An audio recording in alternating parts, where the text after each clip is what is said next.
مكارم الأخلاق. لا يخلق نبي ولا رسول بعده ولا أمة بعد أمته ولا شريعة بعد شريعته ولا كتاب بعد كتابه صلى الله تعالى عليه وعلى آله وأصحابه الذين هم خلاصة العرب العرباء وخير الخلائق بعد الأنبياء، وهم كالنجوم في السماء للاهتداء والاقتداء، وهم مفاتيح الرحمة ومصابيح الغرر. أعوذ بالله من الشيطان الرجيم. بسم الله الرحمن الرحيم. سبحان الذي أسرى بعبده ليلا من المسجد الحرام إلى المسجد الأقصى. صدقت يا رب العالمين. وقال صاحب القرآن صلى الله عليه وسلم: من يرد الله به خيرا يفقهه في الدين. وصدق رسولك النبي الأمي الكريم. ونحن على ذلك لمن الشاهدين والشاكرين، والحمد لله رب العالمين.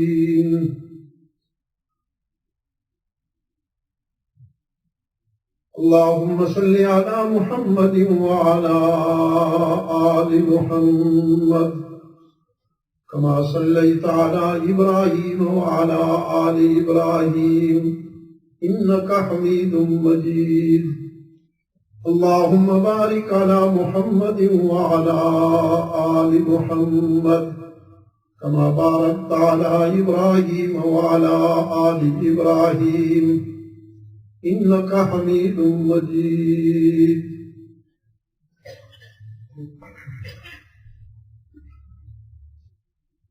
محترم دوستو، بھائیوں، عزیزوں، ماؤں، بہنوں اور بیٹیوں، آج 1 ستمبر 2005 عیسوی ہم یہاں جامعہ ابو بکر صدیق اسکابرو کینیڈا میں دعوت و تبلیغ کی نسبت سے جمع ہیں۔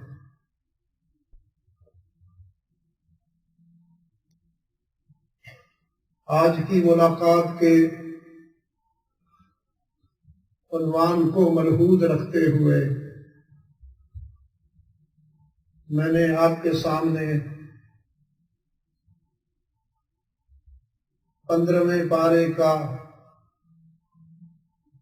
ابتدائی حصہ شروع کی آیہ کریمہ اور رسول اللہ صلی اللہ علیہ وسلم کا ایک ارشاد سامنے رکھا ہے۔ حدیث کا ترجمہ پہلے کر دیتا ہوں۔ آپ کے دل و نگاہ کی تطہیر کے لیے، پاکیزگی کے لیے اللہ آپ کے دل و نگاہ کو پاک فرما دے تاکہ آپ قرآنی صداقتوں کو سننے کے لیے بصمیم قلب تیار ہو جائیں۔ یاد رکھیے کہ یہ باتیں ان کانوں سے سننے کی نہیں، یہ دل سے سننے کی ہے۔ دل کی سماعت جب تک متوجہ نہ ہو، آپ ان باتوں سے استفادہ نہیں کر پائیں گے۔ رسول اکرم صلی اللہ علیہ وسلم نے فرمایا، اللہ جب اپنے بندوں میں سے کسی کے لیے خیر کا ارادہ فرماتے ہیں یا کسی کو پسند فرماتے ہیں تو اسے دین کا فہم عطا فرما دیتے ہیں، دین کی سمجھ عطا فرما دیتے ہیں۔ تفقہ کے معنی یہ ہے کہ جو بات دل میں اتر جائے اور جس کو سن کر دل مطمئن ہو جائے،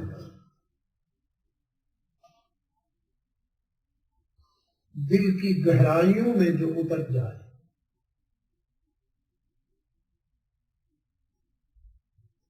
اور دل کی گہرائیوں میں اسی کے بعد اترتی ہے جس پر وہ راضی ہو۔ یہ فلسفہ نہیں ہے، یہ منطق نہیں ہے، فلسفی نہیں ہے،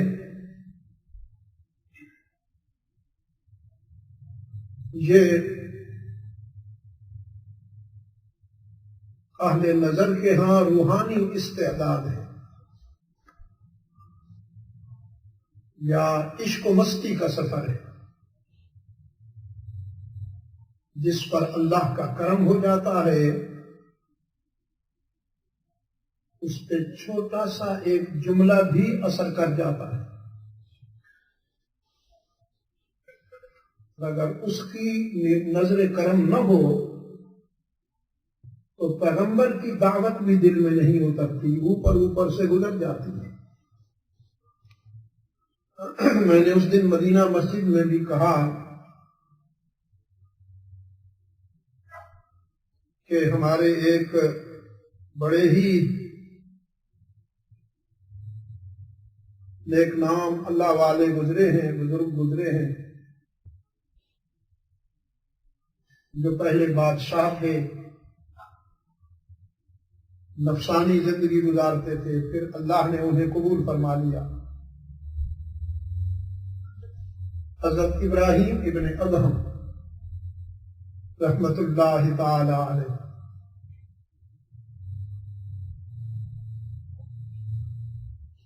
بادشاہی کے زمانہ میں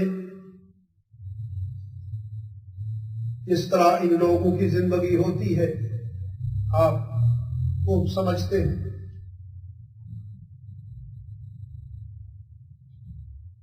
اپنے بیڈ روم میں آرام کے لیے گئے، سونے کے لیے گئے تو دیکھا گھر میں کام کاج کرنے والی خادمہ اور کنیز بادشاہ صاحب کے بیڈ پہ سوئی ہوئی ہے، بستر پہ سوئی ہوئی۔ ہوا یوں کہ بیڈ روم صاف کیا اس نے، چیزوں کو ٹھکانے لگایا، سنبھالا، بستر بھی بنایا، اس کی نرمی اور گداز محسوس کر کے سوچا کہ بڑا آرام دہ ہے، بہت ہی پرسکون بستر ہے، ذرا لیٹ کر دیکھوں تو اس پر سونے سے کتنا آرام ملتا ہے، ذرا لیٹ کے دیکھوں تو۔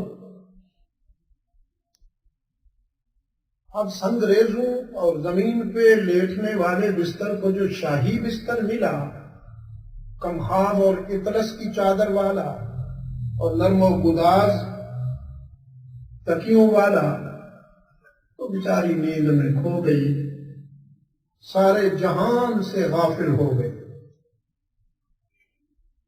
بس تھوڑی دیر گزری تھی کہ بادشاہ صاحب آ گئے۔ اس نے اپنے شاہی پروٹوکول کی دھجیاں اڑتی ہوئی دیکھی، ایک خادمہ اور کنیز میرے بستر پہ سو رہی ہے، غصے میں اسے چابک مارے، جگائے بغیر، بیدار کیے بغیر چابک مارے۔ وہ بیچاری گھبرا کے اٹھ بیٹھی، بادشاہ کو سامنے پایا، رونے لگی، معافی مانگی، غلطی ہو گئی ہے، معاف کر دیجیے۔ اس زمانے میں ابھی سوری تیار نہیں ہوا۔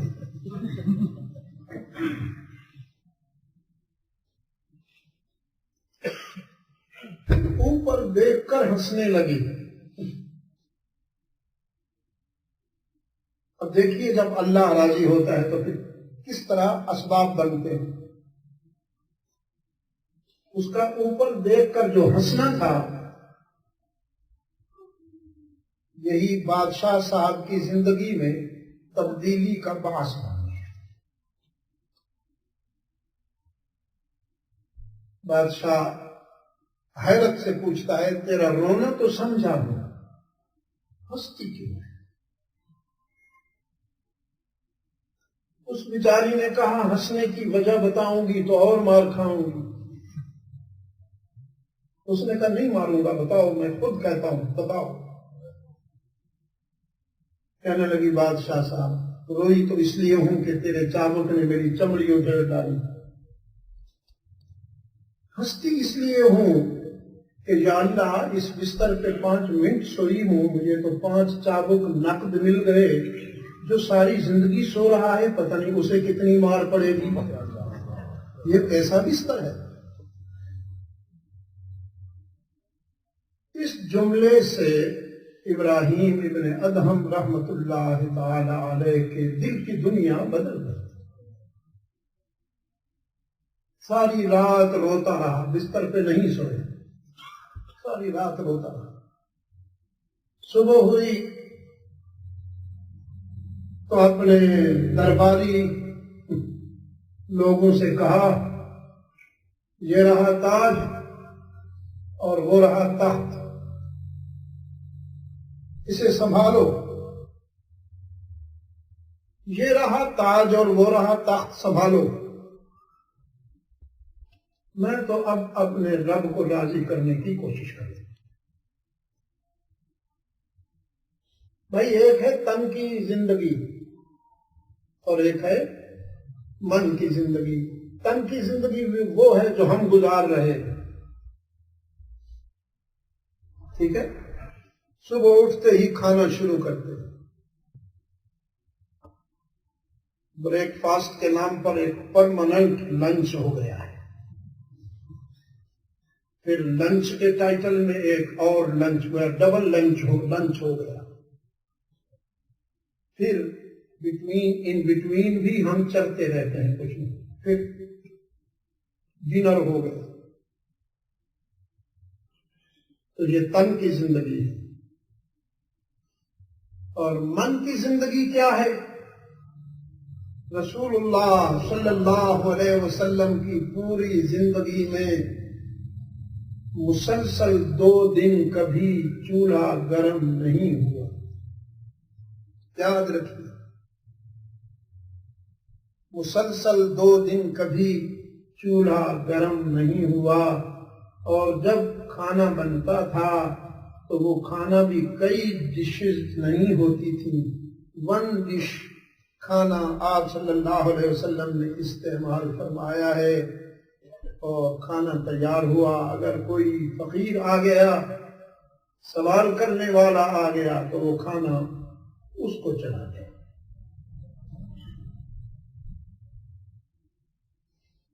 اللہ آپ کے دل کی دنیا کو پاکیزہ بنا دے، اپنی اور اپنے محبوب کی محبت کے لیے پسند فرما لے، پھر انشاءاللہ قرآن اور سنت کی روشنی آپ کے دل کی دنیا میں ضرور جگہ پا لے گی۔ تو اللہ کے رسول صلی اللہ علیہ وسلم نے فرمایا، اللہ جب اپنے بندوں میں سے کسی کو پسند فرماتا ہے، چاہتا ہے، تو اسے دین کی سمجھ عطا فرماتا ہے۔ سمجھ کے کیا معنی؟ دین پر اس کا دل مطمئن ہو جاتا ہے، دین پر اس کا دل مطمئن ہو جاتا ہے، یہ ہے فہم دین، یہ ہے شرح صدر، شرح صدر۔ اس کو حضرت موسیٰ علیہ السلام نے اللہ سے مانگا۔ موسیٰ علیہ السلام نے اللہ سے مانگا ربی اشرح لی صدری، ربی اشرح لی صدری، یا اللہ مجھے شرح صدر عطا فرما دے۔ موسیٰ علیہ السلام نے ڈیمانڈ کی، مانگا، اور اللہ نے اپنے محبوب سے فرمایا الم نشرح لک صدرک، میرے محبوب بن مانگے ہم نے تجھے شرح صدر نہیں عطا فرما دیا؟ باقی سب کو مانگ کر ملتا ہے اور محبوب کو بغیر مانگے عطا ہوتا ہے۔ جب طور پر حضرت موسیٰ علیہ السلام کو بلایا گیا تو دوڑے اس آواز کی طرف، انی انا ربک، انی انا ربک، میں تیرا رب ہوں، میں تیرا رب ہوں، اخلع علیک انک بالوادی المقدس طویٰ، تم پاکیزہ جگہ پہ ہو، you're on holy place, shoeless ہو جائیے، جوتے اتار دیجئے، اتار دیے، اور پھر دوڑے اس آواز کی طرف۔ رب العالمین نے فرمایا ما اعجلک، ما اعجلک، جلدی کیوں کرتے ہو، دوڑتے کیوں ہو؟ عرض کیا ربی لترضا، ربی لترضا، یا اللہ جب تو نے بلایا تو پھر میں کیسے آرام آرام سے چلوں؟ معبود کی کال پر جلدی ہی تو آؤں گا، دوڑ کر آؤں گا، لترضا، تاکہ تو راضی ہو جائے، اس لیے دوڑ رہا ہوں کہ تو راضی ہو جائے۔ یہ کلیم اللہ ہے جو دوڑ رہا ہے اللہ کو راضی کرنے کے لیے، اور حبیب اللہ کا یہ مقام ہے وَلَسَوْفَ يُعْطِيكَ رَبُّكَ فَتَرْضَىٰ، میرے محبوب تیرا رب اتنا عطا کرنے والا ہے تجھ کو، اتنا کچھ عطا کرنے والا ہے کہ تجھے راضی کر دے گا، تجھے راضی کر دے گا، اتنا کچھ عطا کرنے والا ہے۔ حضرات صحابہ رضوان اللہ علیہم اجمعین پوچھتے ہیں اللہ کے محبوب آپ کو تو ساری نعمتیں عطا ہوئی، آپ پر تو نعمتوں کا اتمام ہو گیا، اب ایسی کون سی نعمت ہے کہ جو اللہ آپ کو عطا کریں گے اور آپ راضی ہو جائیں گے؟ فرمایا یہ سیکرٹ ہے، میرے اور میرے رب کے درمیان راز ہے۔ تو صحابہ کی نگاہوں سے آپ صلی اللہ علیہ وسلم نے محسوس کیا کہ سسپنس نظر آتا ہے، تجسس معلوم ہوتا ہے، یہ جاننا چاہتے ہیں وہ کون سا راز ہے۔ تو آپ صلی اللہ علیہ وسلم نے فرمایا حشر میں عبادت کرنے والے اپنی عبادت کے حوالے سے جنت میں چلے جائیں گے، ریاضت کرنے والے اپنی ریاضت کے حوالے سے جنت میں چلے جائیں گے، ذاکرین ذکر سے، ساجدین سجدوں سے، قائمین قیام سے، مجاہدین جہاد سے، قراء قرات سے، سب اپنے اپنے مقام کے حوالے سے جنت چلے جائیں گے۔ کچھ گناہگار باقی رہیں گے، کچھ گناہگار باقی رہیں گے، اس وقت میں سجدے میں سر ڈالوں گا، اور وہ سجدہ اتنا طویل ہوگا کہ دنیا کے ہزاروں سجدے بھی اس سجدے کا مقابلہ نہیں کر پائیں گے۔ میرا رب مجھ سے کہے گا ارفع رأسک، میرے محبوب سر اٹھاؤ، سل تعطا، جو مانگو گے عطا کروں گا۔ میں سر اٹھا کے عرض کروں گا یا رب العالمین، عبادت گزاروں کو تو عبادت سے جنت ملی، ریاضت گزاروں کو تو ریاضت سے جنت ملی، اطاعت گزاروں کو تو اطاعت سے جنت ملی، شہداء کو شہادت سے جنت ملی، صدیقین کو صداقت سے جنت ملی، یا اللہ یہ جو میرے گناہگار میرا نام لینے والے ہیں ان کا کیا بنے گا؟ میرا رب پوچھے گا تو کیا چاہتا ہے؟ میں عرض کروں گا یا اللہ میں ان کی سفارش کرتا ہوں، انہیں بھی اپنے کرم سے جنت میں بھیج دے، تو میرا اللہ ان سب کے لیے جنت کا فیصلہ فرمائیں گے، میں راضی ہو جاؤں گا۔ یہ میرے اور میرے رب کے درمیان راز ہے۔ تو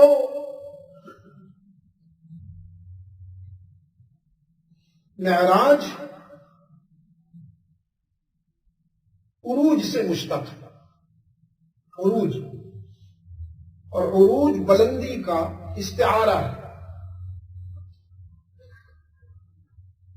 یہ عروج جو اسلامی لغت میں، اسلامی ڈکشنری میں معراج کے ٹائٹل سے متعارف ہے، ہم جانتے ہیں اس کا ایک خاص تصور ہے، اسپیشل کانسیپٹ ہے۔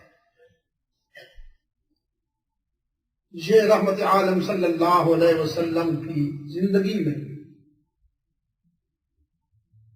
مکی زندگی میں، ایک رات کے مختصر سے حصے میں فرش سے عرش تک کا ایک سفر ہے جو اللہ کی قدرت کاملہ کا مظہر ہے، اور اس کے آخری رسول صلی اللہ علیہ وسلم کی منفرد عظمت کا مظہر ہے۔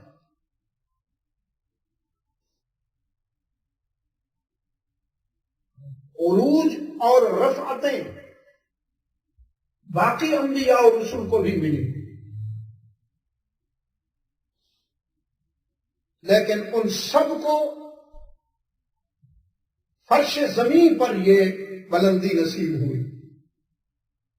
رحمت عالم صلی اللہ علیہ وسلم کو اللہ نے عرش بری پر یہ عزت عطا فرمائی۔ تو باقی انبیاء اور رسول اور رحمت عالم صلی اللہ علیہ وسلم کے درمیان یہی فرق ہے مقام کا، کہ ان کی معراج زمین پر اور رحمت عالم کی معراج عرش پر، آسمان پر۔ تو باقی انبیاء اور رسول اور رحمت للعالمین صلی اللہ علیہ وسلم کے بتوین یہی امتیاز ہے کہ جتنا زمین سے آسمان بلند ہے اتنی ہی باقی انبیاء اور رسول سے رحمت للعالمین کی شان بلند ہے۔ اس کو سمجھنے کے لیے قرآن کریم نے فرمایا وَمَا جَعَلْنَا الرُّؤْيَا الَّتِي أَرَيْنَاكَ إِلَّا فِتْنَةً، ہم نے یہ جو آپ کو عزت عطا فرمائی یہ امتحان ہے، کسوٹی۔ اس کو سمجھنے کے لیے عقل و دانش کی اتنی ضرورت نہیں جتنی بصیرت اور روحانیت کی ضرورت ہے، اس لیے کہ عقل کی پرواز محدود ہے، لیمیٹڈ ہے۔ یہ بات عقل میں نہیں آئے گی۔ کل بھی جس کسی نے اس کو عقل سے سمجھنے کی کوشش کی اس نے ٹھوکر کھائی۔ آج بھی جو اس کو عقل سے سمجھنے کی کوشش کرے گا وہ ٹھوکر کھا جائے گا۔ کھائی ہے، نام نہیں لیتا ہوں، بعض لوگوں نے اس حوالے سے ٹھوکریں کھائی ہیں۔ اللہ کے رسول صلی اللہ علیہ وسلم کے معراج کے حوالہ سے ابو جہل کو جب یہ معلوم ہوا کہ پیغمبر اسلام صلی اللہ علیہ وسلم اس طرح فرما رہے ہیں کہ اللہ نے مجھے رات کے ایک حصہ میں مکہ سے مسجد حرام سے مسجد اقصی تک لے گئے اور پھر عرش معلیٰ تک لے گئے، تو وہ خوش ہوا۔ اس کا خوش ہونا ان معنوں میں نہیں کہ رحمت عالم صلی اللہ علیہ وسلم کو عزت ملی، بلکہ اس کا خوش ہونا ان معنوں میں تھا کہ ایک ایسا ویک پوائنٹ میرے ہاتھ آیا ہے کہ مسلمان اس کا جواب نہیں دے سکیں گے آپ. چنانچہ تنقیدی نقطۂ نظر سے وہ سب سے پہلے رحمت عالم صلی اللہ علیہ وسلم کے وفادار سیدنا ابو بکر صدیق کے گھر آئے اور سیدنا ابو بکر صدیق رضی اللہ تعالیٰ عنہ کو بلا کر کہنے لگا ان کی ہر بات مان لیتے ہو، اب یہ بھی مانو گے ان کی؟ صلی اللہ علیہ وسلم صدیق اکبر رضی اللہ تعالیٰ عنہ سمجھ گئے. فرمایا کیا بات ہے؟ تو ابو جہل نے کہا وہ کہہ رہے ہیں رات کے ایک حصہ میں اللہ نے مجھے مکہ سے مسجد حرام سے مسجد اقصی اور مسجد اقصی سے عرش معلیٰ تک پہنچا دیا. ابو بکر یہ بھی مان لو گے؟ صدیق اکبر رضی اللہ تعالیٰ عنہ نے فرمایا اگر تو یہ کلیم کرے تو اقرار کفر ہے، اور اگر میرے محبوب نے کلیم کیا ہے تو انکار کفر ہے. یہ فی البدی برجستہ اور نیچرل امپریشن تھا فرام صدیق اکبر رضی اللہ تعالیٰ، جس میں کوئی فلسفی کوئی منطق کار فرما نہیں، بس سنا اور فرما دیا اگر تو یہ دعویٰ کرے تو اقرار کفر ہے، اگر میرے محبوب نے کہا ہے تو انکار کفر ہے. اس پر ابو جہل نے کہا کبھی تو عقل سے کام لیا کرو، کبھی تو عقل سے کام لیا کرو. صدیق اکبر رضی اللہ تعالیٰ عنہ نے فرمایا ابو جہل عقل اچھی چیز ہے، اللہ کی نعمت ہے، بہت اچھی چیز ہے، لیکن محمد عربی عقل سے بہت اچھی چیز ہے. تجھے یہ معلوم نہیں ہے کہ ہم اپنی عقل و دانش کو رحمت للعالمین کی سچائی پر قربان کر چکے ہیں. یہ تو چھوٹی سی بات ہے جو تم لے کے آئے ہو، ہم تو اس سے بڑی بات مانے ہوئے ہیں. ابو جہل اور چکرایا، شاید کوئی اور بھی ایسا واقعہ ہو چکا ہے. کہنے لگا وہ کون سی بات ہے جو تم پہلے سے مان چکے ہو؟ تو صدیق اکبر نے فرمایا رضی اللہ تعالیٰ عنہ ہمارے آقا نے، ہمارے محبوب نے فرمایا ہے تمہارا اللہ علیم ہے، سمیع ہے، بصیر ہے، ہر جگہ موجود ہے، ہر جگہ موجود ہے، عالم ما کان و ما یکون ہے. اسی کی عبادت کیا کرو، وہی اس لائق ہے کہ اسے پکارا جائے اور اسی کے سامنے دامن پھیلایا جائے. اسی کو ہر جگہ موجود مان کر، ہر جگہ موجود مان کر اس سے اپنے دل کی بات کہی جائے. ابو جہل نے کراس کوسچن کیا تم نے اس کو دیکھا بھی ہے؟ ابو بکر نے فرمایا نہیں دیکھا تو نہیں، حضور سے سنا ہے. فرمایا پھر تم نے مان لیا؟ صدیق اکبر نے فرمایا ہم نے مان لیا. دیکھے بغیر مان لیا؟ کہاں دیکھے بغیر مان لیا؟ تم عجیب لوگ ہو. کیوں نہیں اپنے امام سے تم نے کہا کہ پہلے اللہ کو دکھاؤ پھر ہم مانیں گے؟ چونکہ ہم دانشور لوگ ہیں، ہم عقل والے ہیں، سنی سنائی پر نہیں یقین رکھتے، جب تک آنکھوں سے نہیں دیکھیں گے نہیں مانیں گے. صدیق اکبر رضی اللہ تعالیٰ عنہ نے فرمایا ابو جہل اگر ہم یہ اصرار کرتے، ہم یہ ڈیمانڈ کرتے کہ اللہ کو دکھاؤ تو پھر مانیں گے، تو شاید ہمارا محبوب اللہ کے حسن و جمال کی کوئی جھلک ہمیں دکھا دیتا. ابو جہل نے کہا کتنی اچھی بات تھی، دیکھ لیتے پھر اس کو مانتے. فرمایا بری بات سنو نا، بری بات سنو. اگر رسول اللہ صلی اللہ علیہ وسلم ہمارے مطالبے پر، ہمارے تقاضے پر اللہ کے حسن و جمال کی کوئی جھلک ہمیں دکھا دیتے تو اللہ پر ہمیں ایمان و یقین کا وہ مقام نصیب نہ ہوتا، آنکھوں سے دیکھ کر ہمیں وہ مقام نصیب نہ ہوتا جو رسول اللہ کی زبان سے سن کر نصیب ہوئی. اس لیے کہ ہماری آنکھوں کا دیکھنا اتنا یقینی نہیں ہے جتنا رسول اکرم صلی اللہ علیہ وسلم کا فرمانا یقینی ہے. ہماری آنکھیں دیکھنے میں غلطی کر سکتی ہیں، رحمت عالم صلی اللہ علیہ وسلم کی زبان بولنے میں غلطی نہیں کر سکتے. اچھا تم یہیں رہو، میں ابھی جاتا ہوں. صدیق اکبر رضی اللہ تعالیٰ عنہ رحمت عالم صلی اللہ علیہ وسلم کی خدمت میں تشریف لائے، اور جو ہی صدیق اکبر رضی اللہ تعالیٰ عنہ تشریف لائے، رحمت عالم صلی اللہ علیہ وسلم کی نگاہیں ابو بکر کی طرف اٹھیں. چہرے پہ خوشی کی چمک آ گئی، جیسے کہ انتظار ہو رہا تھا. آپ نے فرمایا راستہ دے دو، میرے یار غار کو قریب آنے دو، قریب آنے دو. ابو بکر قریب آ گئے اور اللہ کے رسول صلی اللہ علیہ وسلم نے پورا واقعہ معراج بیان فرمایا. آپ صلی اللہ علیہ وسلم جب وقفہ فرماتے تھے تو ابو بکر صدقتا کی مہر لگاتے تھے. آپ کے ہر وقفے پر صدقتا یا رسول اللہ، صدقتا یا رسول اللہ، صدقتا یا حبیبی، صدقتا یا حبیبی. سچ کہا آپ نے، سچ کہا آپ نے، سچ کہا آپ نے.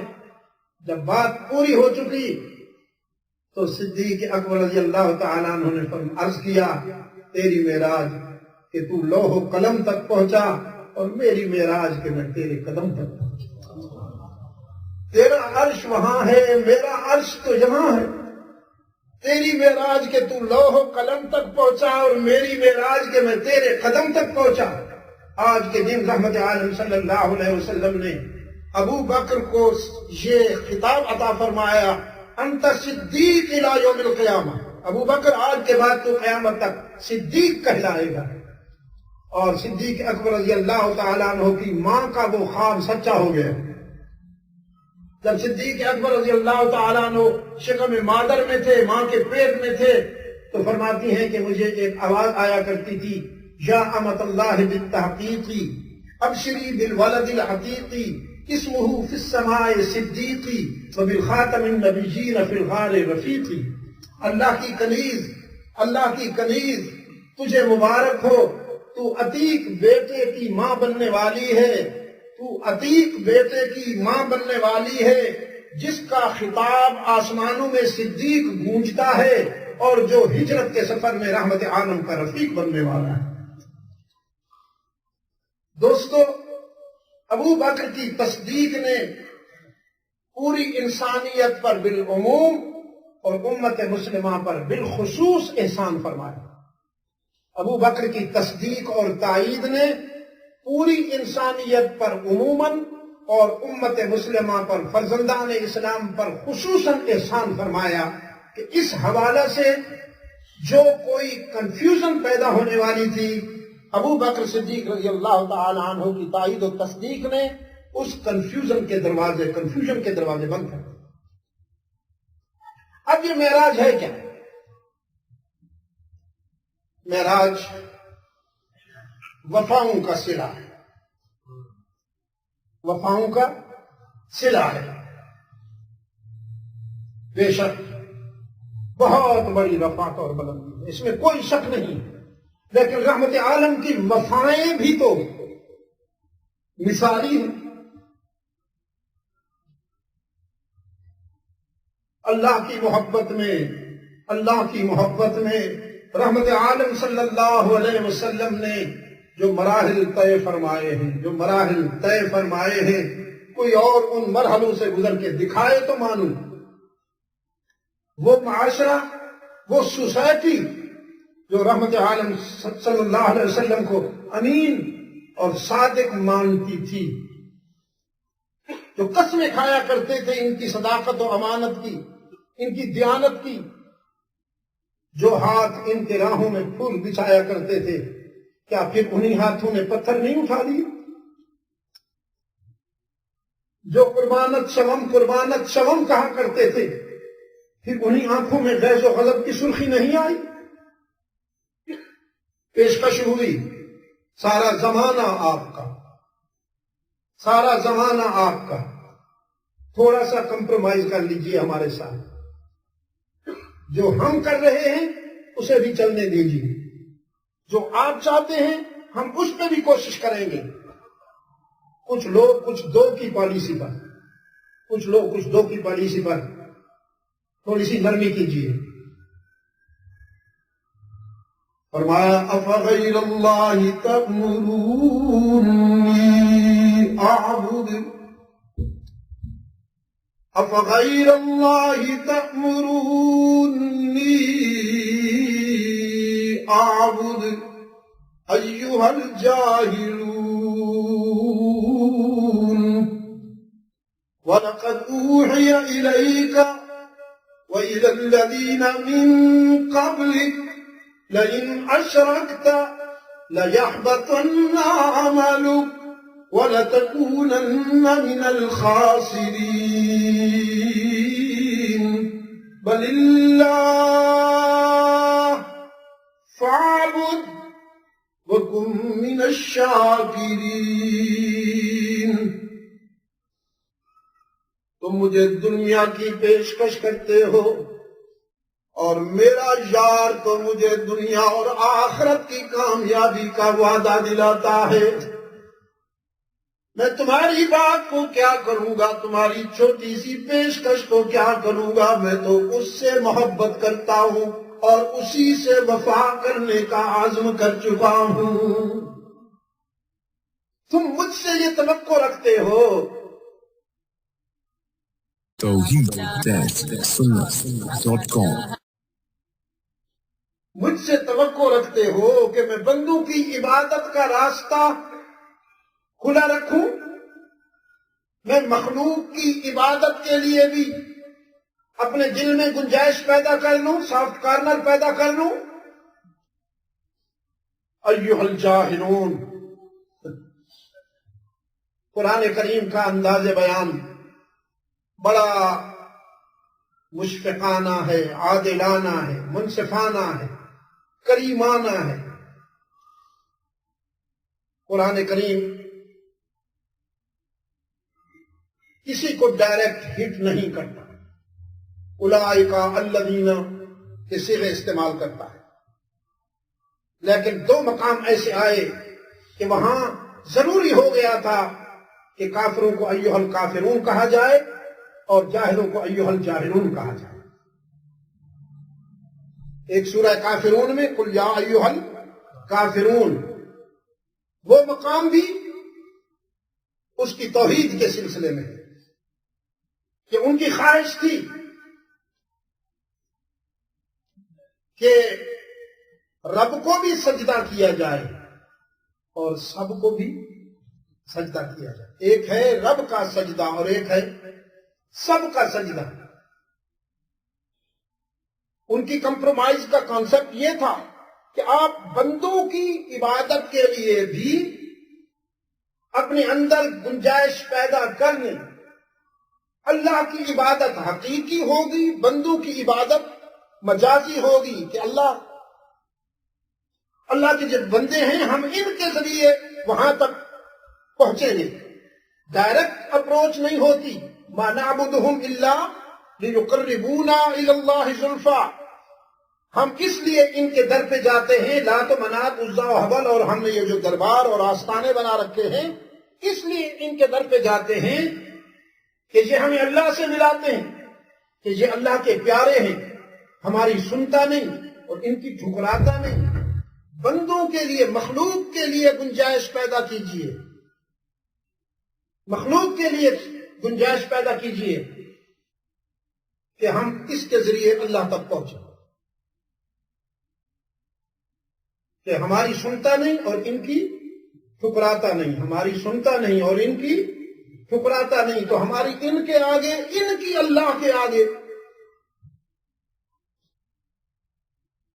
رحمت عالم صلی اللہ علیہ وسلم نے اس انداز فکر کی نفی فرمایا، اس سوچ کو مسترد فرمایا کہ یہی تو میں کہنے آیا ہوں تم سے کہ اس تک پہنچنے کے لیے جو طریقہ میں تمہیں سکھا رہا ہوں اس طریقے کو اختیار کر لو، اور کسی سیڑھی کی زینے کی ضرورت نہیں ہے کہ صاحب مکان پہ چڑھنا ہے، زینہ تو ضروری ہے، زینے کے بغیر مکان پہ کیسے چڑھیں گے؟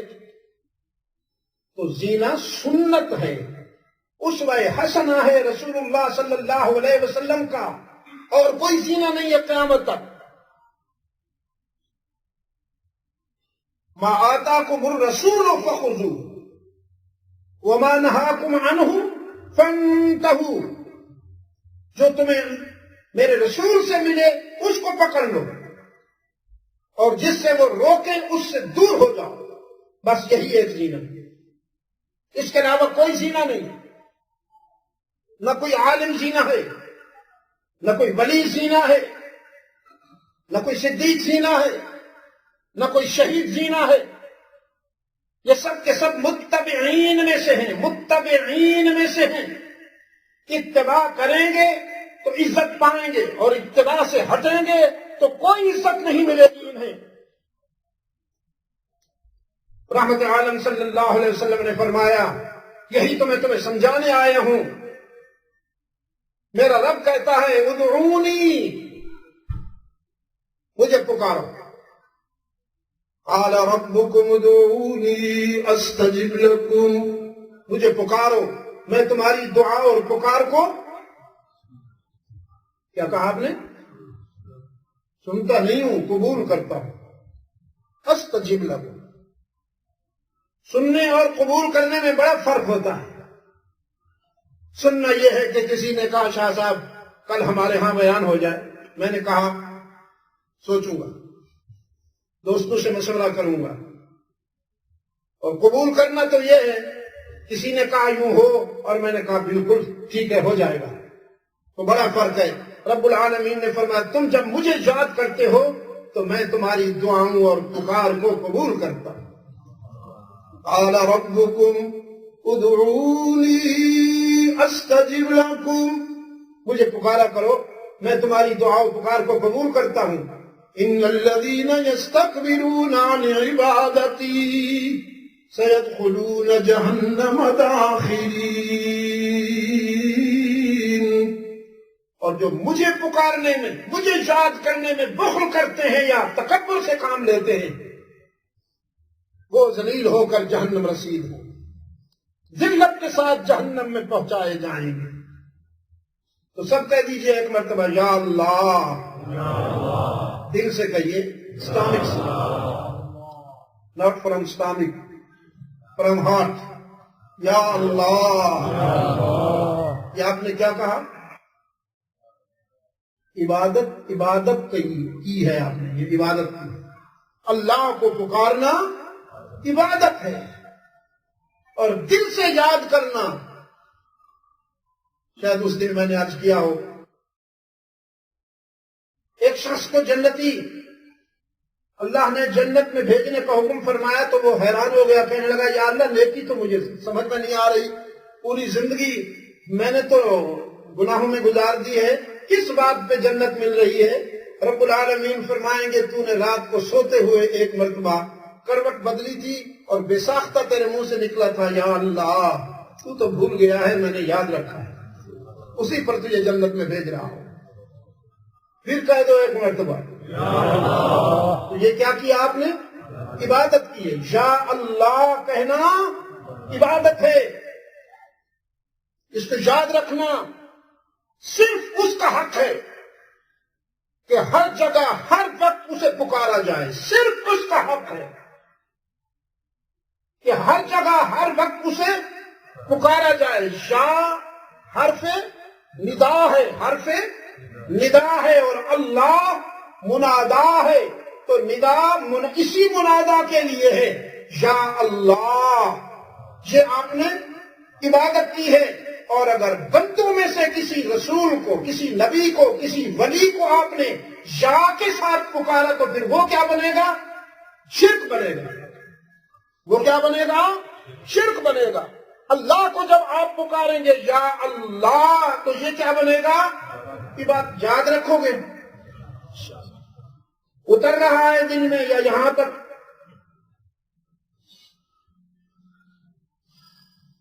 أَفَغَيْرَ اللَّهِ تَأْمُرُونِّي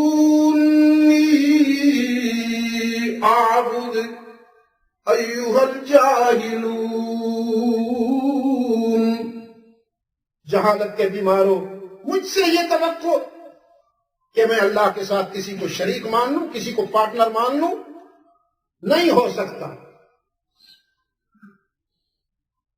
میں تمہاری بات سنوں یا عرش بری سے ہونے والی تنبیہ کو سنوں؟ مسلسل تنبیہ، کنٹینیوز وارننگ.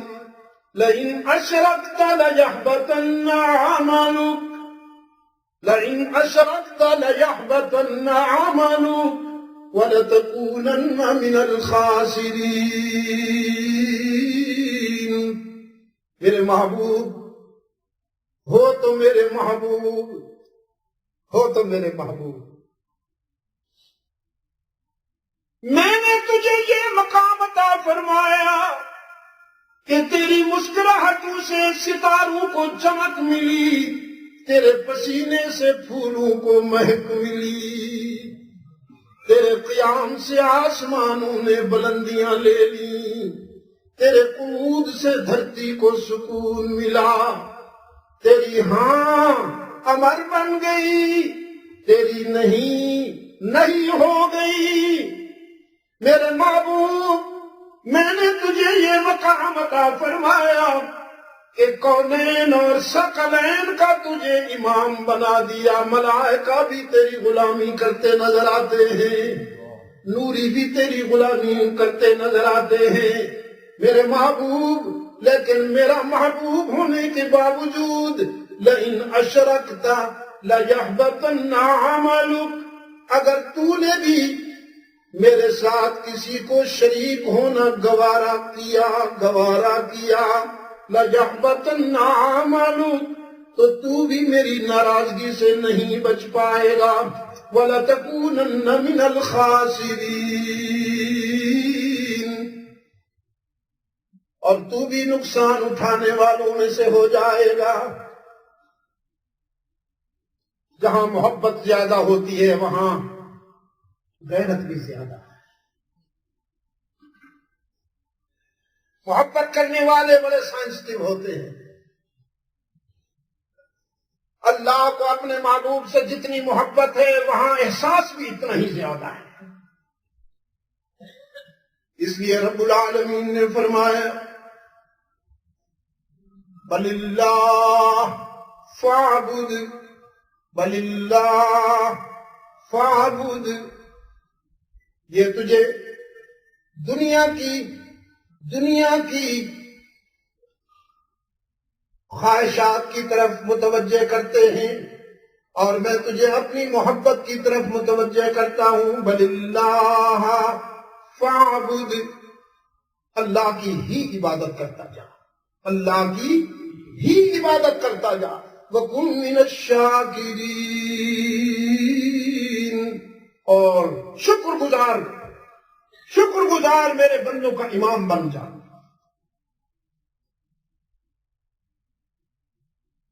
رحمت عالم صلی اللہ علیہ وسلم نے وعدہ کیا، یا اللہ میں تیری محبت میں اور تیرے پیار میں وفا کروں گا.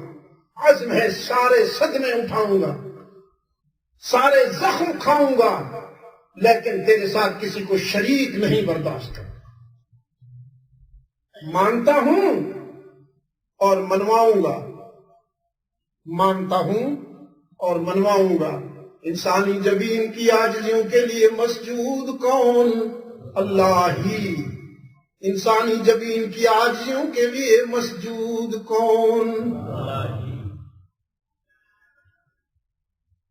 اللہ ہی. ہو سکے تو یہاں سے آواز دو، اسٹامک سے نہیں، ادھر سے تھوڑا سا ہی پہ پش، تھوڑا سا ہی کو پش کرو. اللہ بھی کے بیماروں کو شفائے کاملہ عطا فرمائے. انسانی جبین کی عاجزیوں کے لیے مسجود کون؟ وہ ایک سجدہ جسے تو گراں سمجھتا ہے، ہزار سجدوں سے دیتا ہے آدمی کو نجات. انسانی جبین کی عاجزیوں کے لیے مسجود کون؟ کینیڈا میں رہنے والوں معبود کون؟ ہر جگہ موجود کون؟ علام الغیوب کون؟ علام الغیوب اللہ ہی یا اللہ بھی؟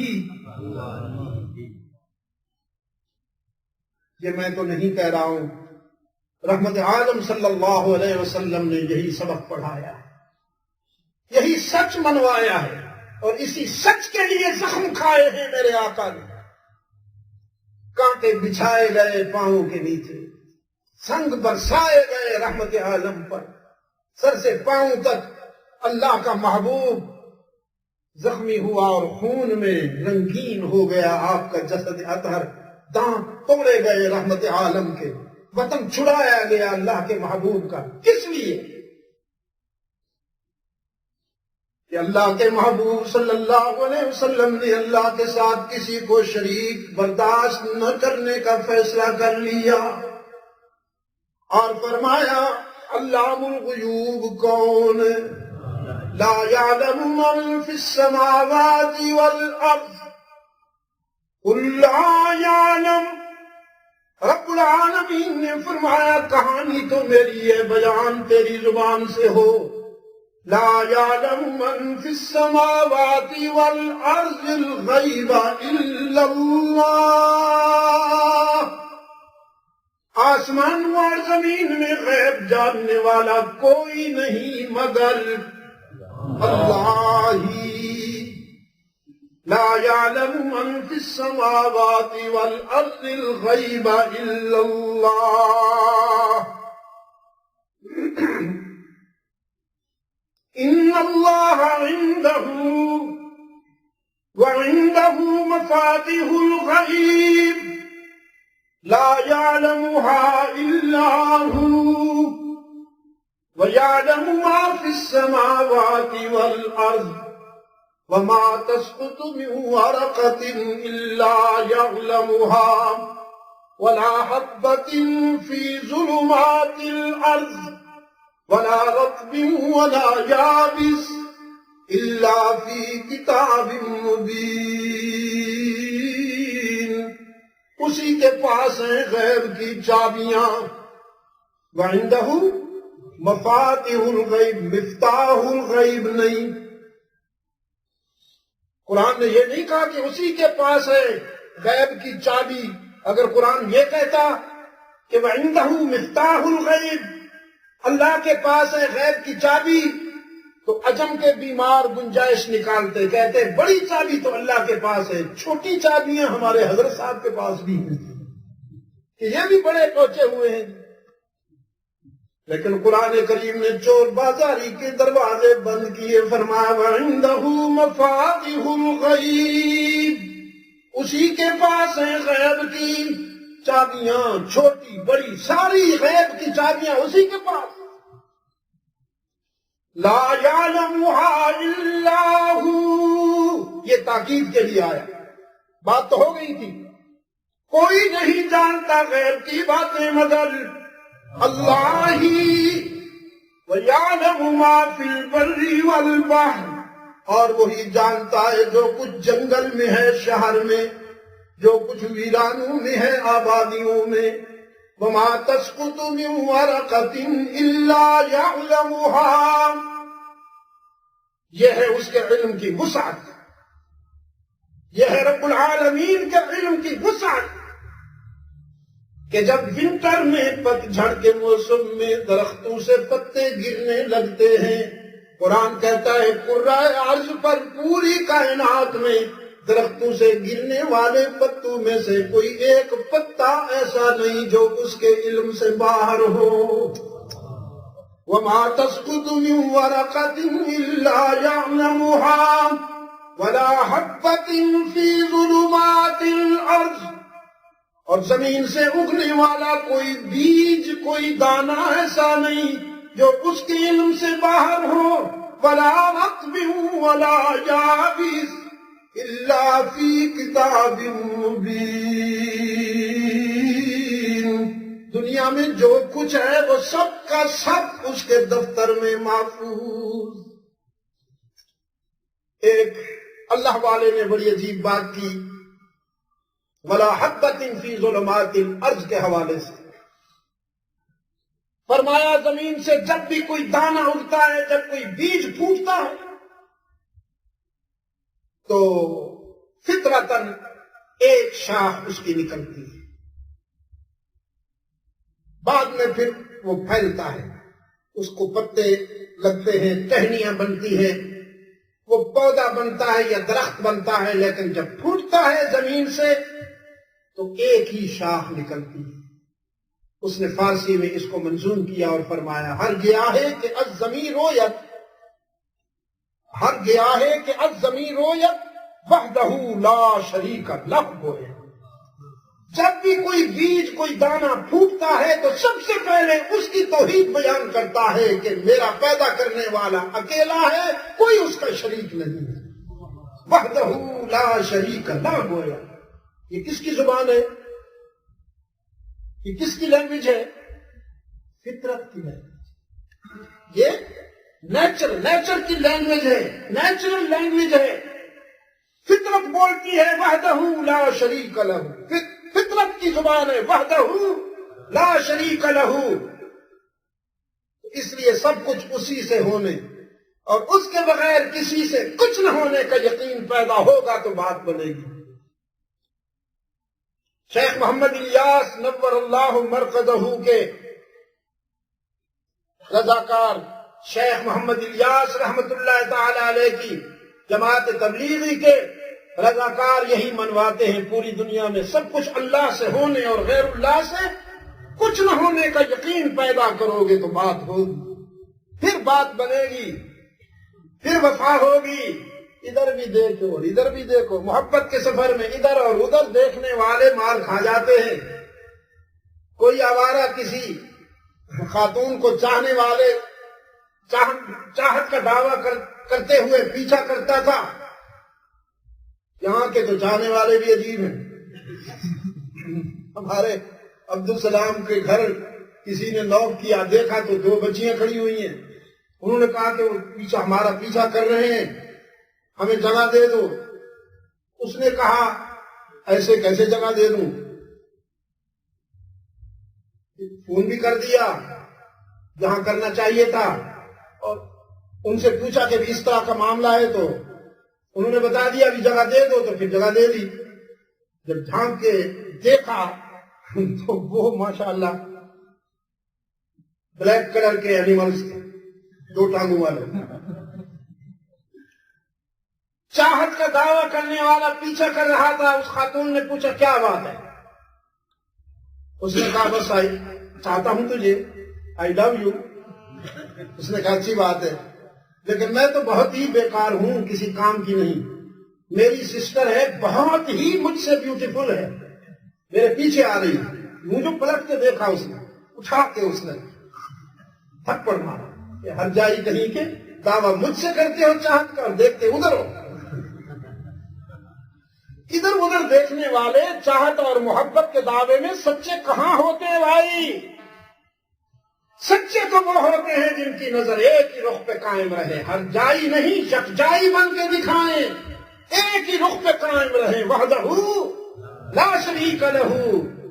باقی سارے محبوب، دنیا کے سارے محبوب جنہیں ہم نے اور آپ نے محبت کے قابل بنا رکھا ہے، اوہو ڈیپلی ذرا تھوڑا سا دیکھو تو صحیح، غور تو کرو، غلاظت کے سوا کچھ نہیں ہوگا، گندگی اور بدبو کے سوا کچھ نہیں ہوگا۔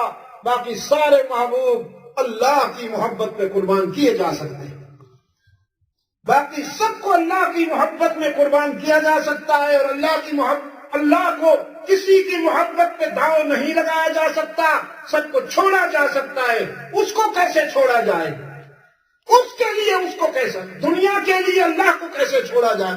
اللہ کے لیے سب کو چھوڑا جا سکتا ہے۔ توحید تو یہ ہے کہ خدا حشر میں کہہ دے، اللہ اس مقام پہ پہنچا دینا۔ توحید تو یہ ہے کہ خدا حشر میں کہہ دے یہ بندہ دو عالم سے خفا میرے لیے، اس نے میرے لیے ساری دنیا کو ناراض کیا، میری محبت میں، میرے پیار میں ساری دنیا کو ناراض کیا، لیکن مجھے نہیں چھوڑا۔ رب العالمین نے اپنے محبوب کو اپنے پیار اور اپنی عبادت کے راستے پر استقامت کا سبق دیا۔ بل اللہ فاعبد وکن من الشاکرین،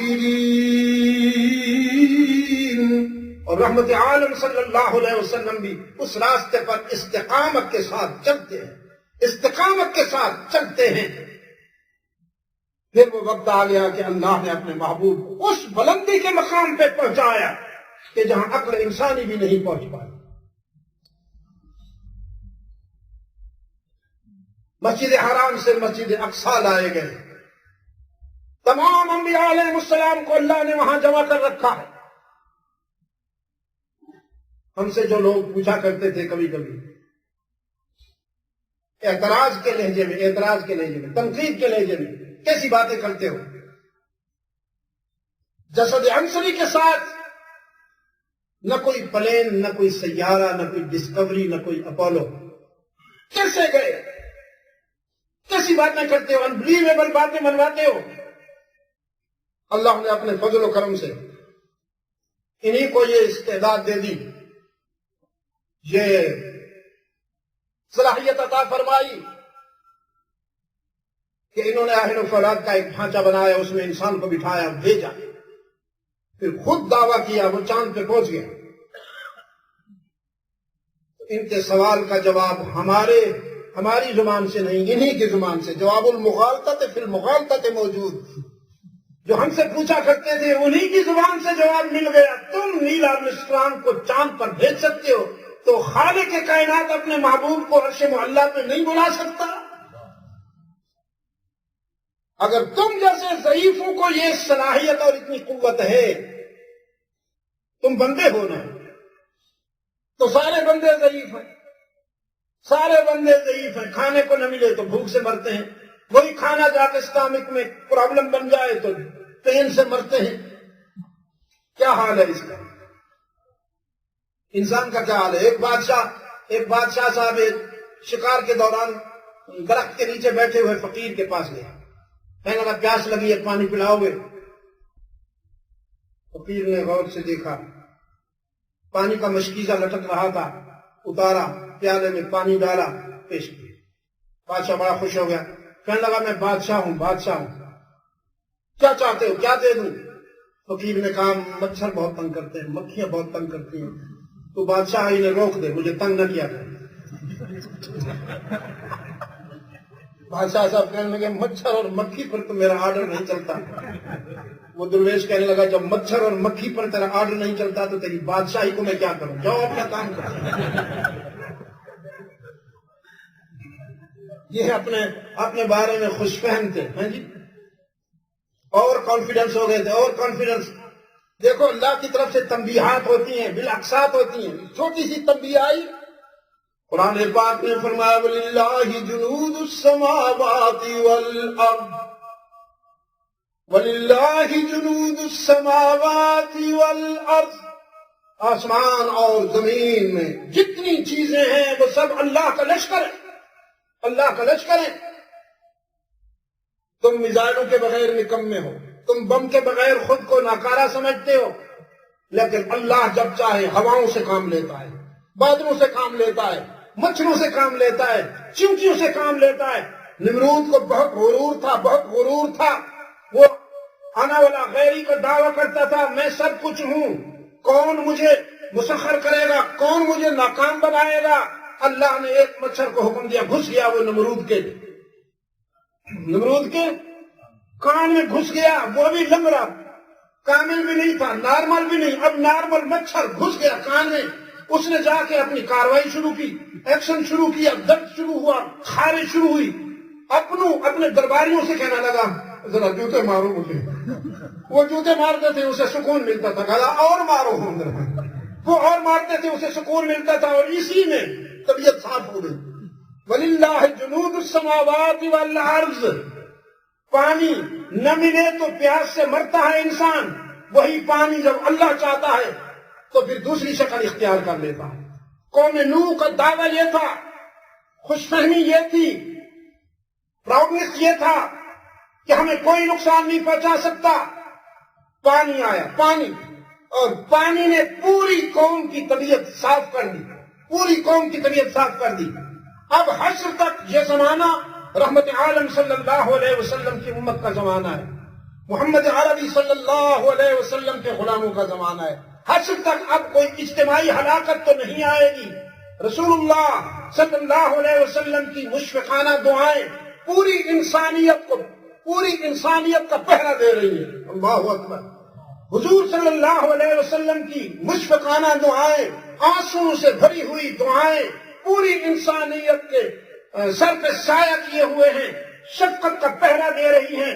کوئی اجتماعی ہلاکت تو نہیں آئے گی، لیکن چھوٹی چھوٹی تنبیہات تو اللہ کی طرف سے ہوتی رہے گی کہ تم ناقص ہو، تم فانی ہو، میں ہی کامل ہوں، میں ہی باقی ہوں، تم ضعیف ہو، میں ہی قوی ہوں۔ یا ایھا الناس، یا ایھا المسلمون نہیں، یا ایھا الناس انتم الفقراء الی اللہ، تم سب اللہ کے در کے فقیر ہو، تم سب اللہ کے در کے فقیر ہو، چاہے جھونپڑوں میں رہتے ہو یا بنگلوز میں رہتے ہو، تم سب میرے در کے فقیر ہو۔ تمہاری پہچان ہی یہ ہے کہ تم مجھ سے مانگو، اور میری شان یہ ہے کہ میں تمہارا دامن بھرتا ہوں۔ انتم الفقراء الی اللہ واللہ هو الغنی الحمید، اور غنی و حمید کون ہے؟ صرف اللہ ہے۔ غنی و حمید کون ہے؟ صرف اللہ ہے۔ پوری انسانیت اللہ کے در کی سوالی ہے، پوری انسانیت اللہ کے در پہ مانگنے والی ہے۔ وہ جب چاہتا ہے، جتنا چاہتا ہے، جس کے لیے چاہتا ہے خیر کے فیصلے فرماتا ہے۔ توحید-sunnah.com تو مسجد حرام سے مسجد اقصی رب العالمین اپنی قدرت کاملہ سے اپنے محبوب کو لے گئے۔ وہاں پر تمام انبیاء موجود ہیں۔ بتایا گیا کہ اب تمہارا امام آ رہا ہے، اب تمہارا امام آ رہا ہے۔ سنا مجدہ جو آدم نے تو خوش ہو کر وہ کہتے تھے، سنا مجدہ جو آدم نے، ابراہیم کی نظریں بھی اٹھتی ہیں اپنے بیٹے کے استقبال میں، کلیم اللہ کی نظریں بھی اٹھتی ہیں اپنے بھائی کے استقبال میں، یوسف کی نظریں بھی اٹھتی ہیں اپنے بھائی کے استقبال میں۔ یوسف کے حسن کا شہرہ بھی پوری دنیا میں تھا، لیکن آج وہ آیا ہے جس میں کئی یوسف سمائے ہوئے ہیں۔ مخدومۃ المسلمین ام المومنین سیدہ عائشہ صدیقہ رضی اللہ تعالیٰ عنہ فرماتی ہیں، زلیخا کا بھی یوسف تھا اور میرا بھی یوسف۔ زلیخا کے یوسف کو دیکھنے والیوں نے انگلیاں کاٹ دی، ایمان نہیں لائیں۔ زلیخا کے یوسف کو دیکھنے والیوں نے انگلیاں کاٹی، ایمان نہیں لائیں، اور میرے یوسف کو دیکھنے والے پہلے ایمان لائے پھر گلے کٹوا دیے۔ حسن یوسف دم عیسیٰ ید بیضاداری، حسن یوسف دم عیسیٰ ید بیضاداری، آنچے خوباں ہمدارم تو تنہا داری۔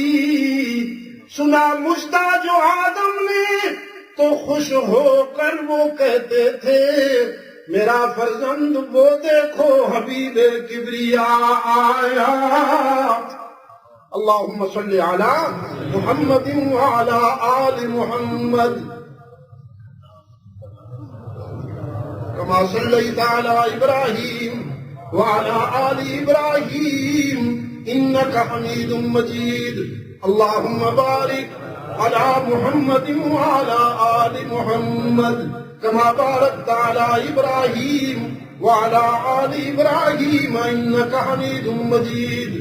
یہاں رحمت عالم صلی اللہ علیہ وسلم نے امامت فرمائی، تمام انبیاء علیہ السلام، تمام رسولوں نے رحمت عالم کی اقتداء میں اللہ کے حضور سر جھکایا۔ آج خلیل اللہ بھی مقتدی، کلیم اللہ بھی مقتدی، مسیح اللہ بھی مقتدی، ذبیح اللہ بھی مقتدی، صفی اللہ بھی مقتدی، سارے انبیاء اور رسول مقتدی ہیں اور رحمت للعالمین امام بنے۔ یہاں سے پھر عالم بالا کا سفر شروع ہوا، عالم بالا کا سفر شروع ہوا۔ عقل یہیں رہ گئی، عشق پرواز کر گیا۔ عقل فرش پہ رہ گئی، عشق کی پرواز شروع ہوئی۔ اقبال کہتا ہے سبق ملا ہے یہ معراج مصطفیٰ سے مجھے، سبق ملا ہے یہ معراج مصطفیٰ سے مجھے کہ عالم بشریت کی زد میں ہے گر تم۔ آسمان کو اپنی بلندیوں پہ ناز، آسمان اپنی بلندیوں پہ ناز کرتا ہے، لیکن معراج مصطفی نے آسمان کو بھی بتا دیا کہ تو اتنا بلند نہیں ہے جتنا انسان بلند ہے۔ انسان کی بلندی کے سامنے افلاک بھی گرد راہ نظر آتے ہیں۔ مختصر کرتا ہوں، میں نے آپ کا بہت وقت لے لیا ہے، سوری جو موجود ہے، جتنی بھی زیادتی کرو بس سوری۔ بات مختصر کرتا ہوں، رحمت عالم صلی اللہ علیہ وسلم رب العالمین کے انوار و تجلیات کے ماحول میں لے جائے گئے، پہنچائے گئے۔ سدرۃ المنتہا پہ نوریوں کے رئیس نے خود کو روک لیا اور اس نے بھی کہا سوری میں آگے نہیں جا سکتا، سوری، اب آگے جاؤں گا تو میری قوت پرواز سلب ہو جائے گی، قوت پرواز سلب ہو جائے گی۔ نوریوں کے سردار نے جہاں قدم روکے وہاں انسان کے سردار کی پرواز شروع ہوئی، انسانوں کے سید ولد آدم کی پرواز شروع ہوئی، اور دنا فتد اللہ کی منزل سے ہم کنار ہوئے۔ سورہ النجم میں رب العالمین نے فرمایا ثم دنا فتدلا ثم دنا فتدلا فکان قاب قوسین، فکان قاب قوسین۔ عبد اپنے معبود کے قریب ہوا، ساجد اپنے مسجود کے قریب ہوا، طالب اپنے مطلوب کے قریب ہوا، ساجد اپنے مسجود کے قریب ہوا، عابد اپنے معبود کے قریب ہوا، طالب اپنے مطلوب کے قریب ہوا۔ دنا فتدلا فکان قاب قوسین۔ وہ کمان دیکھی ہے کبھی آپ نے؟ کمان جسے تیر مارے جاتے ہیں،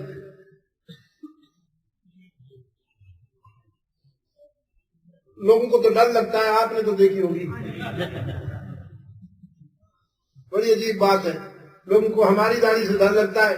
کل میں وینکوور سے اترا تو ایک ٹیم جا رہی تھی، ان کی اتنی داڑیاں تھیں،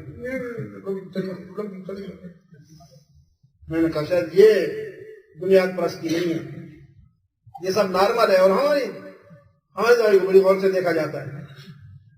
تو کمان جو ہوتی ہے وہ اس طرح، اس کے دو سرے یوں ہوتے ہیں۔ تو تشبیہ دی آپ کو اور مجھے سمجھانے کے لیے، یہ تشبیہ ہے۔ فکان قاب قوسین، اس طرح قرب ہو گیا، اتنا قرب ہو گیا جس طرح کے کمان کے دو سرے ہوتے ہیں۔ اس پر بھی قرآن کو تسلی نہیں ہوئی، یہ قرب کا استعارہ سامنے رکھ کر بھی قرآن کو تسلی نہیں ہوئی۔ او ادنا فرمایا، او ادنا۔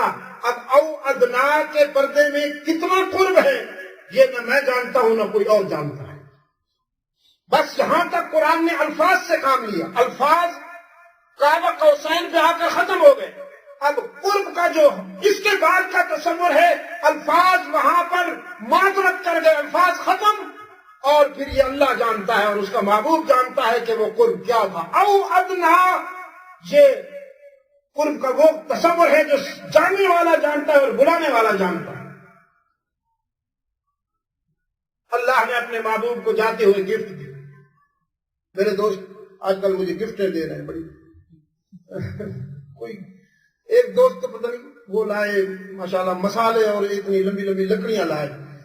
میں سوچتا رہا، دیکھتا رہا کہ یہ تہجد کے بعد میں نے دیکھا کہ یہ ہمارے اقبال میاں کیا لائے، تو وہ تو مجھے لکڑیاں نظر آئیں۔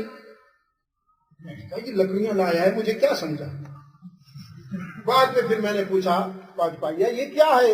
اس نے کہا جی یہ مسالہ ہے، منظم، ذرا مہذب کیا گیا، اس کو مسالہ ہے۔ تو آج کل گفٹ کی بھرمار ہے ماشاءاللہ۔ جس طرح آپ مجھے گفٹیں دے رہے ہیں محبت میں، اللہ نے اپنے محبوب کو گفٹ عطا فرمایا کہ جاؤ میرے محبوب، میرے اور آپ کا قرب تو یہاں عرش بری پر تاریخ کا ایک حصہ بن گیا، تاریخ کا ایک حصہ بن گیا اور نقش ہو گیا، قیامت تک نہ مٹنے والا۔ آپ کی امت کے لیے میں نے یہ گفٹ دیا ہے کہ وہ 50 مرتبہ مجھ سے ملاقات کریں، 50 مرتبہ ملاقات کیا کریں۔ ان کی نماز کو میں معراج کا کہہ کر دیتا ہوں، الصلاۃ معراج المومنین۔ رحمت عالم بڑے خوش ہوئے صلی اللہ علیہ وسلم۔ جب واپس آ رہے تو حضرت موسیٰ علیہ السلام نے پوچھا اللہ نے کیا کرم فرمایا؟ تو رحمت عالم نے فرمایا 50 مرتبہ نماز پڑھے گی دن میں میری امت، اور 50 مرتبہ اللہ کی ملاقات کی سعادت ملے گی۔ تو کلیم اللہ نے عرض کیا اللہ کے محبوب آپ تو بڑے خوش ہیں، لیکن امتیں کیسی ہوتی ہیں میں بھگت رہا ہوں، میں بھگت چکا ہوں، ذرا نرمی اس سے رعایت طلب کیجیے اللہ سے۔ تو حضور صلی اللہ علیہ وسلم نے عرض کیا یا اللہ مجھے تو بڑی خوشی ہوئی، لیکن ہو سکتا ہے کہ امت کے لیے یہ بار گراں بن جائے۔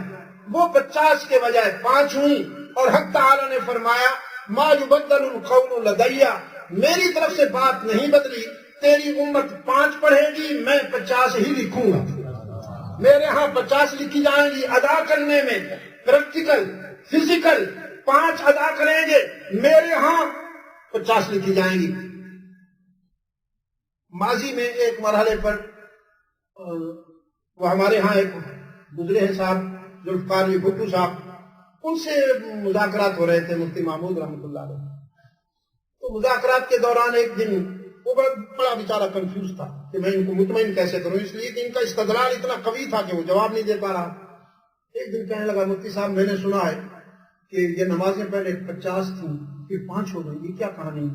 سر نے فرمایا بس یہی کہانی ہے، پہلے 50 کا حکم ہوا پھر امت کو 5 کے لیے کہا گیا۔ کہنے لگا 50 ہی رہتی ہیں کیوں 5 ہو گئی؟ اس نے فرمایا تم 5 نہیں پڑھتے ہو 50 کی تمنا کیسے کرتے ہو؟ تم نے کبھی 5 پڑھی ہے؟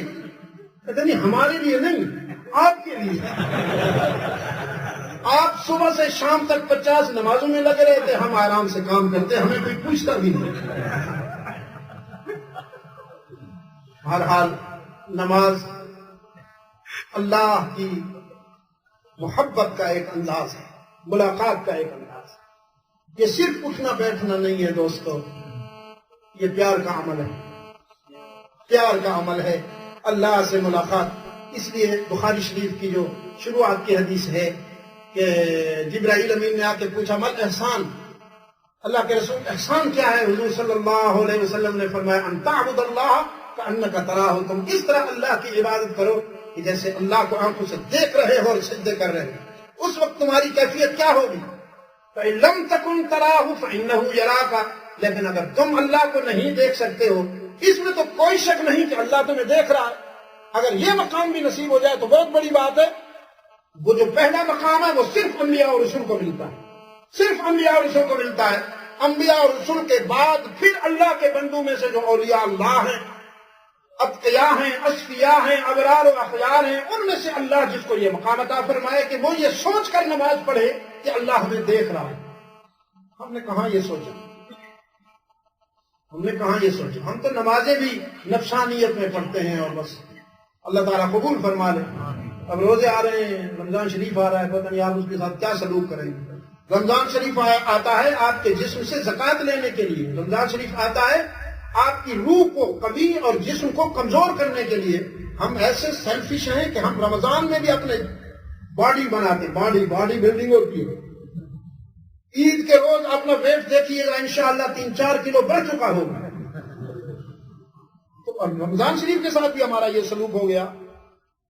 افطاری لا الہ الا اللہ، افطاری اتنی بھرپور کہ سحری تک کچھ کھانے کی گنجائش نہیں، اور سحری پھر اتنی بھرپور کہ شام تک کچھ منہ میں رکھنے کی گنجائش ہی نہیں ہے۔ رند کے رند رہے، ہاتھ سے جنت نہ گئی۔ تو یہ سب روحانی باتیں ہیں بھائی۔ اللہ آپ کو من کا نمازی بنائے، اور مسجدیں اسی کی عبادت کا مرکز ہے۔ ان المساجد للہ، ان الجامع ابو بکر صدیق والو یاد رکھو، ان المساجد للہ، مسجدیں اللہ کے لیے ہیں، بندوں کے لیے نہیں ہیں۔ یہاں آ کر کوئی چودھری نہ بنے، کوئی پٹیل نہ بنے، کوئی خان نہ بنے، کوئی سید نہ بنے۔ یہاں اسی کو عزت ملے گی جو مٹ جائے گا، یہاں آ کر جو خود کو مٹائے گا اللہ اسی کو بلند کرے گا۔ من تواضع للہ رفعہ اللہ، اس کا وعدہ ہے جو خود کو مٹائے گا، میرے گھر میں آ کر عاجزی اختیار کرے گا، میں اسے بلندی عطا فرماؤں گا۔ ان المساجد للہ، مسجدیں اللہ کے لیے ہیں۔ فلا تدعوا مع اللہ احدا، قرآن کریم کا مرکزی مضمون کیا ہے بھائی؟ اللہ کی توحید۔ قرآن کریم کا مرکزی مین سبجیکٹ اللہ کی توحید۔ الحمد للہ، للہ سے شروع ہوگا، اور اعوذ برب الناس، للہ سے رب الناس تک پورا قرآن اس کی وحدانیت اور اس کی ربوبیت کا اعلان کرتا ہے۔ فلا تدعوا مع اللہ احدا۔ اب میں نے بہت وقت لے لیا، اگر زندگی رہی تو انشاءاللہ ہم کل اسی سلسلے کو آگے بڑھائیں گے تھونکلف میں، دارالسلام میں، بعد مغرب کا۔ میری طرف سے کچھ مدینہ مسجد میں اعلان بھی ہو گیا تھا، اور ان دوستوں کو میں نے کہہ بھی دیا چکا۔ یہاں کے دوستوں نے مجھے پابند نہیں کیا تھا آج کی رات کے لیے، یہ تو بعد میں ان کو غالباً یاد آیا کہ بھئی یہ معراج کی شب ہے اور جامع مسجد ابو بکر صدیق کے لیے یہ ملاقات بہت ہی مناسب رہے گی، تو انہوں نے اس کو پسند کیا، اور بس ٹھیک ہے آج یہاں ملاقات ہوگی، کل انشاءاللہ ہم تھونکلف میں بعد مغرب مل بیٹھیں گے دارالسلام میں، اور اس سلسلے کو ہم کل مکمل کریں گے۔ جامع مسجد ابو بکر صدیق، مجھے نہیں معلوم زندگی میں پھر ملاقات ہوگی کہ نہیں، جیسا کہ میں پہلے بھی کہہ چکا ہوں، میری مسنون زندگی تو پوری ہو گئی، اب بونس میں زندگی گزار رہا ہوں۔ مسنون زندگی تو 63 ایئرز ہے نا جی، تو میں اب 65ویں سال میں جا رہا ہوں۔ 65 اپریل سے میرا 65واں سال شروع ہو گیا، تو نہ معلوم اس گلی میں زندگی کی شام ہو جائے۔ جہاز عمر رواں پر سوار بیٹھے ہیں، سوار خاک ہیں، بے اختیار بیٹھے ہیں، بے اختیار بیٹھے ہیں، نہ معلوم کب بیماریوں میں بھی گھرا ہوا ہوں، پورے دن میں کوئی 20 22 25 گولیاں لیتا ہوں، تو آپ دعا فرمایا کریں بس زندگی کا آخری سانس بھی اس کے دین کی دعوت میں قبول ہو جائے۔ پوری زندگی تقریباً 8.5 ملین مائلز میرے تبلیغ کا سفر ہو چکا، 8.5 ملین یعنی 85 لاکھ میل، کلومیٹر نہیں۔ میں بتاتا گیا، ایک عزیز کمپیوٹر میں اسے ڈالتا گیا تو یہ نتیجہ نکلا۔ 100 سے زیادہ ممالک میں گیا بیٹھا ہوں، پورے قرۂ ارض کو دیکھے بیٹھا ہوں بحمداللہ تعالی۔ دنیا میں جہاں گیا ہوں، کسی کونے پہ بھی گیا ہوں، مجھے اس کا حسن ہر جگہ جھلکتا ہوا چمکتا ہوا نظر آیا۔ اس کے حسن و جمال کے نظارے مجھے پوری دنیا میں نظر آئے، چاہے وہ وائٹ سکن والے تھے یا بلیک سکن والے تھے یا براؤن سکن والے تھے، اس کی مخلوق چاہے کسی رنگ میں تھی، لیکن اس کے پیار کا ہر جگہ رنگ ایک ہی نظر آیا۔ اللہ تعالیٰ اس مسجد کی تعمیر کے سلسلے میں آپ حضرات کو قبول فرمائے، آپ کو یہ عزت عطا فرمائے کہ میری توقعات سے بھی جلدی یہ مرکز کمپلیٹ ہو جائے۔ وہاں ایک جزیرہ ہے فرانس کا، ریونین، غالباً وہ بھی سن 1983 تھا، 1983 تھا کہ ہم نے سنٹ جوزف میں ایک مسجد کا فاؤنڈیشن کیا۔ پہاڑ کو کاٹنا تھا، اس کے نیچے پارکنگ بنانا تھی، اس کے اوپر مسجد بنانا تھی، تو بظاہر وہ بڑا کنجسٹڈ پروجیکٹ تھا، اور میں سمجھتا تھا کہ کئی سال لگیں گے۔ وہاں ہمارے ایک محترم دوست تھے جو دارالعلوم فلاح دارین کے خادم تھے، ترکیشور گجرات میں سورت کے پاس، حاجی یوسف راوت، اللہ تعالیٰ ان کو اپنی جوار رحمت میں جگہ عطا فرمائے۔ لاسٹ ایئر جون میں وہ دنیا چھوڑ گئے۔ تو وہ بھی اور کچھ اور دوست بھی، انہوں نے کسی نے اس کے تعمیر کی ذمہ داری لے لی، کسی نے پارکنگ کی ذمہ داری لے لی، کسی نے فنشنگ کے ضروریات کی ذمہ داری لے لی، بس اسی طرح 3-4 اللہ کے بندوں نے ذمہ داری پوری لے لی۔ صرف 11 مہینے گزرے کہ مجھے کال آ گئی کہ الحمدللہ مسجد کمپلیٹ ہوگی، اوپننگ کے لیے آئی ہے۔ جہاں میں سوچ رہا تھا کہ سال لگیں گے، وہ چند مہینوں میں اللہ نے اسے کمپلیٹ کر دیا۔ تو میں آپ کے لیے دعا کرتا ہوں، میں نے یہاں کے جو ذمہ دار حضرات ہیں ان سے بھی عرض کیا ہے کہ بیفور ماہ رمضان آپ اس کی تعمیر شروع فرما دیں۔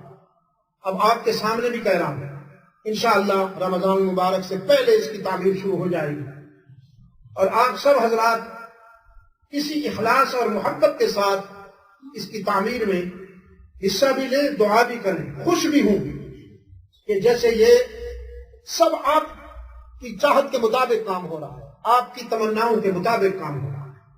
یہ کسی فرد کی بات نہیں ہے، اللہ کو راضی کرنا مقصود ہے، اس کی رضا کے لیے ہم سب یہ کر رہے ہیں، اور ہماری جو کمنگ جنریشن ہے ان کے فکر و نظر کی تعمیر کا مرکز بنے گا، انسانیت کی فلاح و بہبود کا مرکز بنے گا۔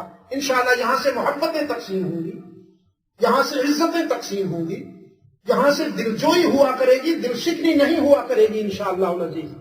میں دعا کرتا ہوں رمضان سے پہلے اس کی تعمیر شروع ہو جائے، اور پھر انشاءاللہ دیکھیے اس کے کرم کے نظارے، کس طرح اس کا کرم آتا ہے، موسلا دھار اس کا کرم آئے گا انشاءاللہ العزیز۔ تو ہمیں بھی یاد کر لینا چمن میں جب بہار آئے۔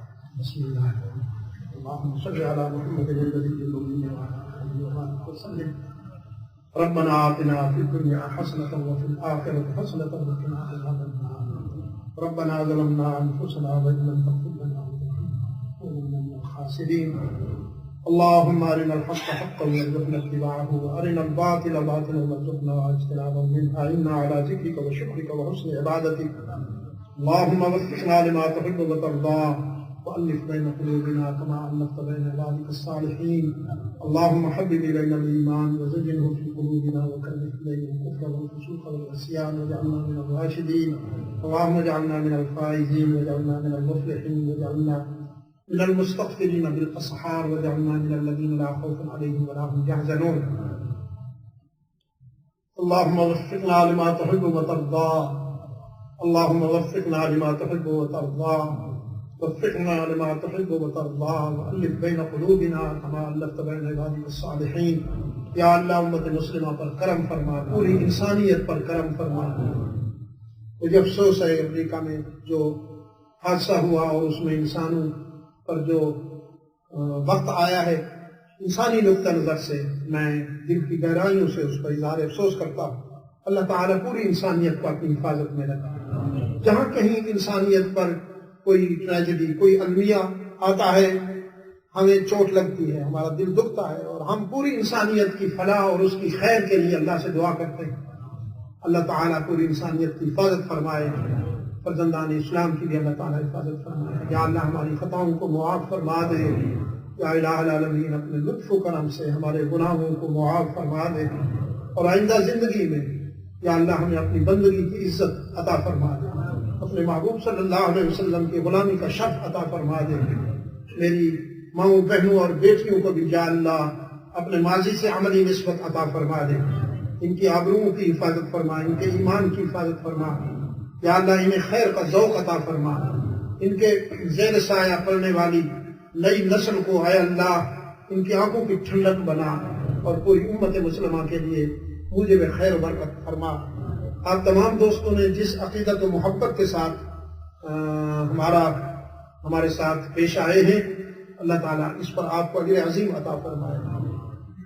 آج کے اس ملاقات میں بھی آپ جس انہماک سے تشریف لائے ہیں، میں دعا کرتا ہوں اللہ تعالیٰ آپ کو دنیا اور آخرت میں عزت نصیب فرمائے۔ انشاءاللہ کل کی ملاقات میں بھی آپ کو میں دیکھوں گا۔ صلی اللہ تعالیٰ علی خیر خلقہ محمد وآلہ وبارک وسلم۔